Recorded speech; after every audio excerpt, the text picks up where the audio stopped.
How pretty privilege has affected my life, I'm going to tell you guys a little fact. I will never forgive liberals for making me conservative. Never ever forgive y'all. Ever! You know, like, life was just so good. Like, I loved being a liberal. Like, life was just amazing. And then y'all just decided to do that. Yeah, I get it. I wouldn't want to be on the left either. Let's see how conservative she is. People are fucking mean when you look hot. I am not to be messed with. I am a bitch. I can't even begin to tell you guys how abundant my life has gotten ever since I just let go and let God. Okay, so she let go and she let God in her life. Let's watch the next two videos. There's literally no point in being a good girl. There's literally not. I want to be in St. Bart's. I want to go to St. Tropez. I want to go party on a fucking yacht. So conservative.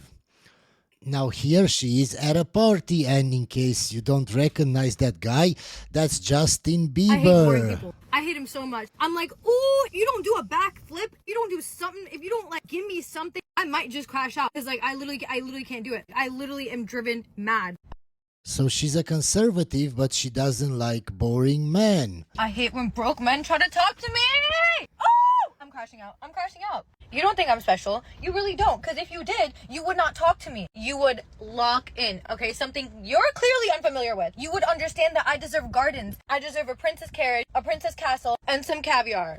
Another woman that thinks she deserves the world just because she exists or just because she looks a certain way. If you want something in life, you have to work for it. But you believe that just because you look a certain way, you should be handed things, you should be gifted things because you deserve it. Of course. I hate to say it, but I'm going to say it. Ain't nobody about to love you down like a white man. Ah! Okay, guys. What do you spot in this picture? Let me make it bigger. It's a professional camera and a ring light that is pointed towards the bed. Why do you think she needs that? What is she going to record in bed? Because for TikToks, it's clear she's using her phone. I've always thought that like love was supposed to be easy and like you meet this person and they possess all the qualities that you want in somebody and yada yada and they treat you exactly like how you want to be treated and yada that exists and you have to believe that that exists because then you will find it one day as long as you believe that it exists. But what happens when you meet somebody, they can't like give you what you want, but they're making the effort and you guys are both trying, but it's like not completely that like fairy tale idealistic love that you want.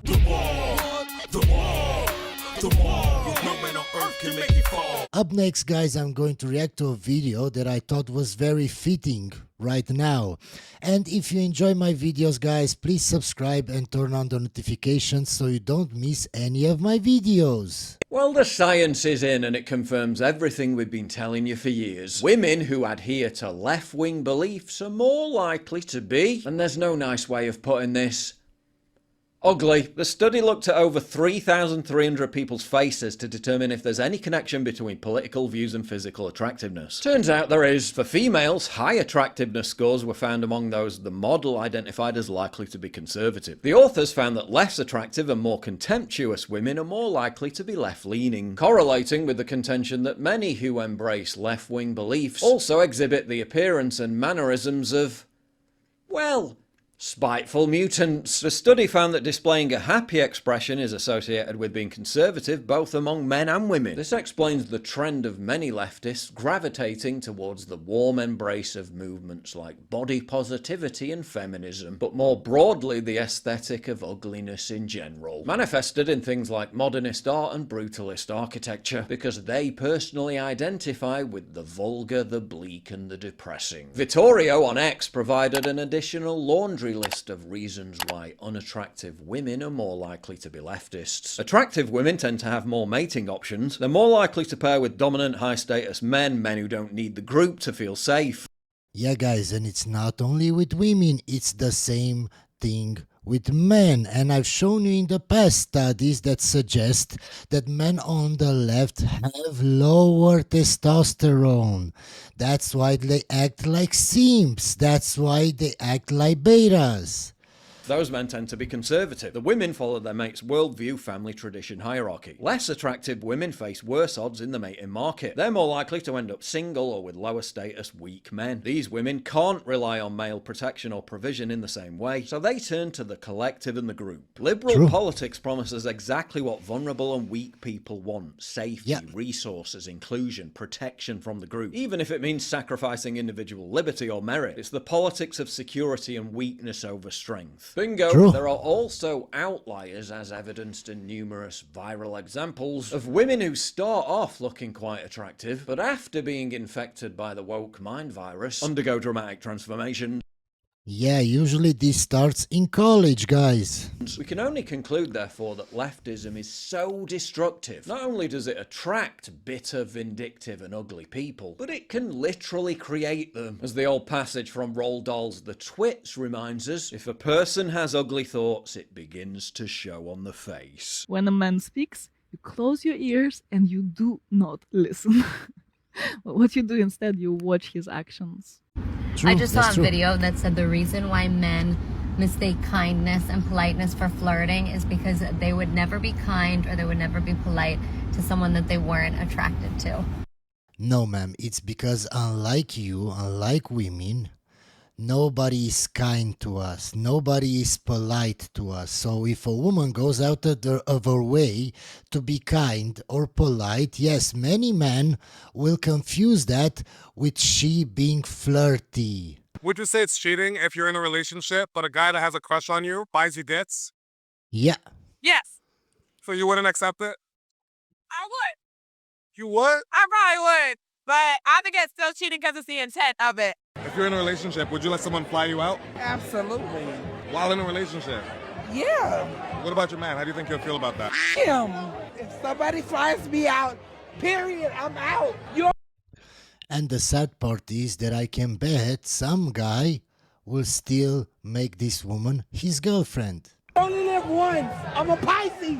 What's the craziest experience you've had on spring break? We were in Miami last spring break. 8 pounds of cocaine flew in and we stuffed it in our bikinis. And took it. And sold it. We're like almost millionaires now. Is this supposed to be a secret? If it's not anymore. It's fine now because it's like a year later. But at the time, no one was supposed to be on the beaches. But we'd go at night and shove it in our bikinis. I don't understand the audacity of women out there who try to tell men what a real man is when they literally, number one, are not a man, number two, have never been in a healthy relationship with a man, and number three, grew up without a father. How would you know what a real man is? Let a real man come into your life and show you, and then you can comment on it, because chances are you will change your mindset from being super negative to actually having a good viewpoint of men. But just be humble about it first. Just wait for that to happen first, you know? These are the 3 top complaints that I hear from men when I'm working with couples in couples therapy. The first one is that they don't feel like a priority to you. In fact, they feel like they come last on your list. Number 2 is that the criticisms feel like they far outweigh the appreciation and the compliments that they receive. Yeah, they're not respected from you. And lastly, they feel that no matter how hard they try and no matter what they do, it's never going to be enough. If you're single, put it on your list of like green flags or things to look for in a guy. If he has a cat, there's no greener flag if a man has a cat. If he has a dog, I think that's really cute. You know, like dogs are man's best friend, but I think a cat is different. Okay, guys, so if you want to hook up with her and smash, just generate with ChatGPT or some kind of AI, generate some photos of you with cats. Many cats. I have a friend who was ex-CIA, and he said, here's how we determine who's lying to us or not. The longer you are with somebody, the more likely you are to see their true colors. Yes, I have so many guys in my comments saying, oh, well, you can't spot a liar if she's a good liar. My guy, nobody can lie 24/7. Nobody. I'm a good liar. I can't lie 24/7. Nobody can. You will always see the cracks. They will tell you certain things, but they will act differently. You will always see it. You just have to pay attention and be logical, not emotional.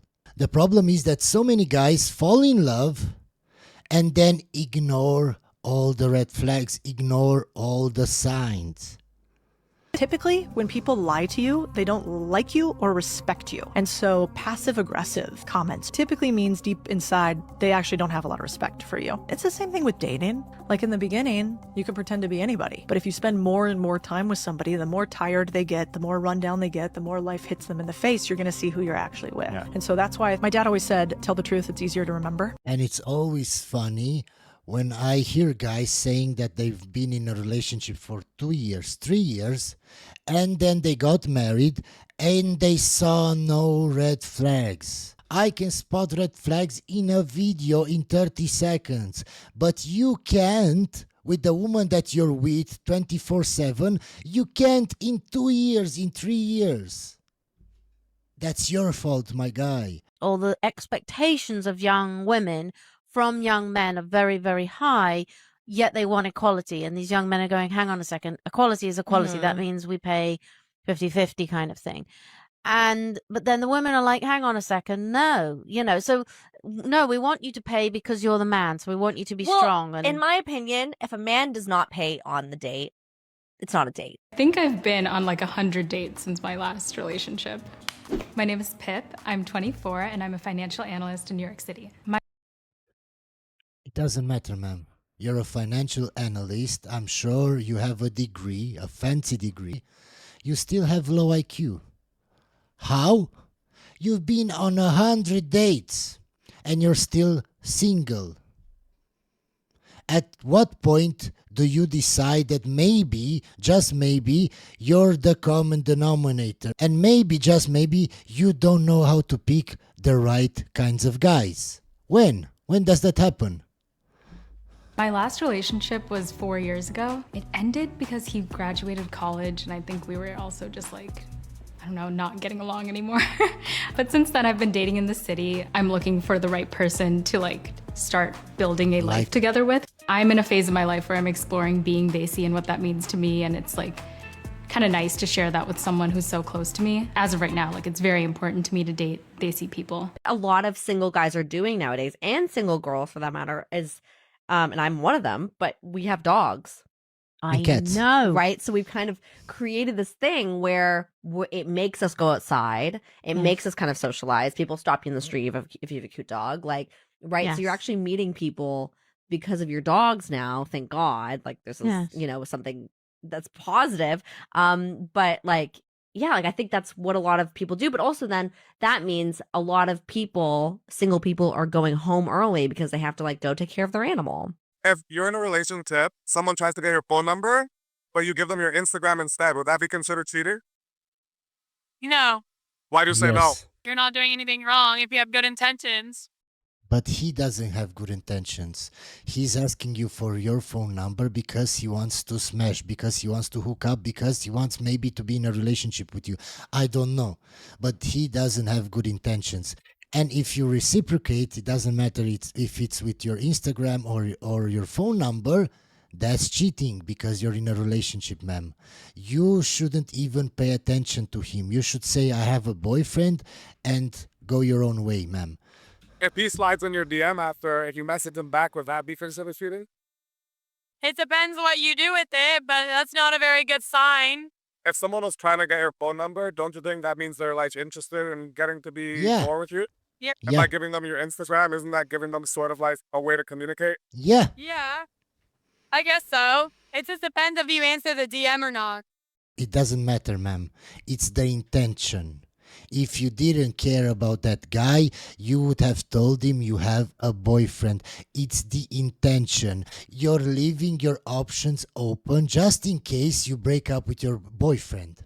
People often ask me, this is a 20-year-old attractive woman. Why do they look 40 or 50 or 60? Yeah. And our eyes are smart, right? You can't trick our eyes. Even if you're not sophisticated enough from a training perspective to know how to name the filler or the area or whatever, your eyes know something's wrong. And anytime we have a discrepancy that we see between our temples and our cheeks, our cheekbones, our eyes tell us that's older. And so when we build these crazy cheeks on 25-year-olds, and then we see a big concavity here and a big protuberance here, the only logical thing your mind can see is age. And so we see these, and then we see these people who don't look quite right. They've been super feminine, beautiful faces with very masculine mid-face. It's a contrast.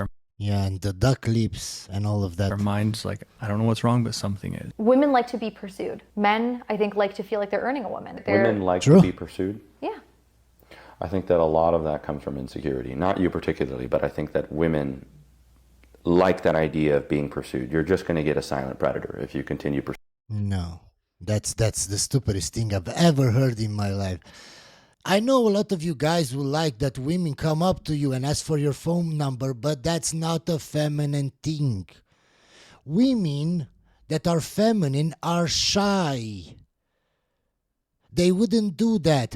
Why aren't they shy? Why are they comfortable coming up to you?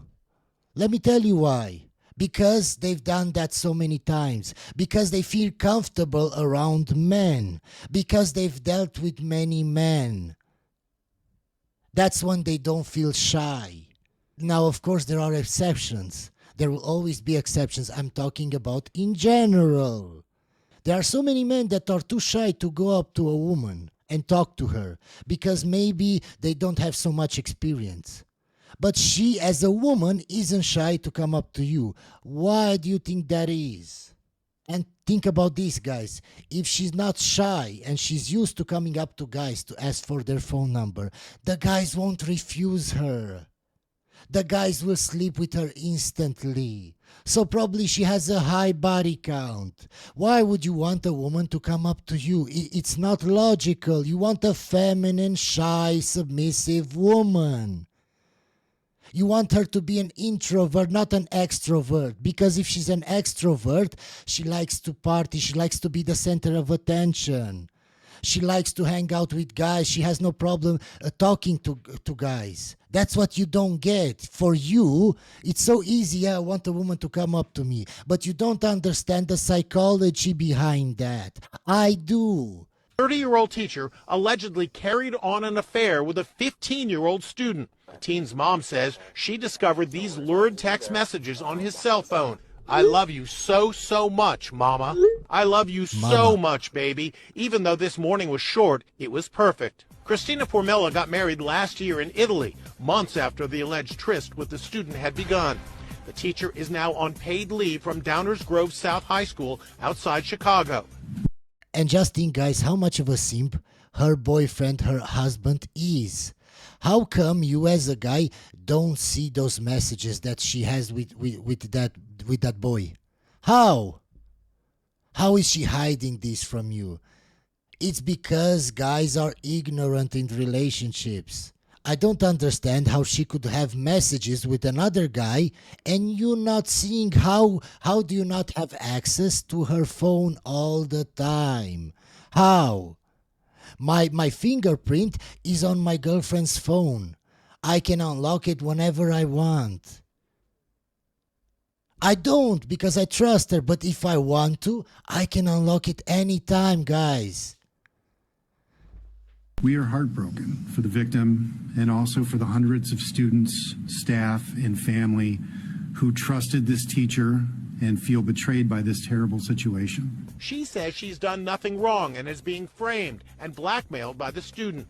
Cops say she told them everybody comes after her because she's good looking. Of course. I want you to meet Cassandra. Cassandra is 40 years old. Okay. She's a single mom and she's looking for a stepdad for her 2 kids. Now, Cassandra has some qualifications to be a good candidate. Of course. Must have a 6-figure salary. Must have a car that can fit all of my kids comfortably or willing to buy an SUV. 6-pack mandatory. Single dads will not be qualified. Of course. Willing to marry me in less than a month. I will need a $30,000 diamond ring before the wedding. Must be 6 feet or taller. Must have 4 to 6 bedrooms available for my 2 kids. Must pay all the rent or mortgages. Must adopt my 2 dogs and must know how to cut grass. Now, I don't know about you, but I would say, Cassandra, get off the drugs and thank God I don't live in the U.S. anymore. I think this goes for It's clear she's delusional, guys. It's clear. everybody who has romantic partners from the past, who had almost affairs with that person at work, but you didn't at the last minute, right? When we have other people that make us feel alive, and this is every single marriage, everybody I've ever met in my life. Old memories pop into your mind. Feelings pop into your heart. Like this person laughed at my jokes. This person made me feel comfortable. This person made me feel warm. And my person I'm married to, my girlfriend, my boyfriend, whoever, doesn't make me feel that today. And so your body goes looking for it and it remembers it. And you have to have enough discipline to say, I'm not going to get my fix from somebody from my past. I'm not going to get my fix from somebody who's not my spouse. I'm going to intentionally not do this. Oh my gosh, that is such good advice. The two big things from this are, one, recognize when you are not getting that from your partner and talk to your partner about it. And number two, Of course, because talking about it will solve the problems magically. Ma'am, women base their reality on how they feel.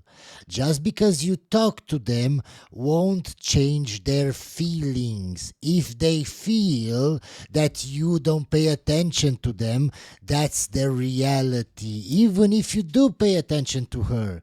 And that won't change. do not think that your marriage is immune. Anybody could fall in a moment of weakness. I just found out that my boyfriend made a pros and cons list of dating me, and Okay. the cons were I had a traumatic childhood, and I don't have a family because he wanted. That's the first time I've ever heard another woman say that, and that has been a real experience of mine throughout my, well, certainly the last few years of dating, but I think throughout my life.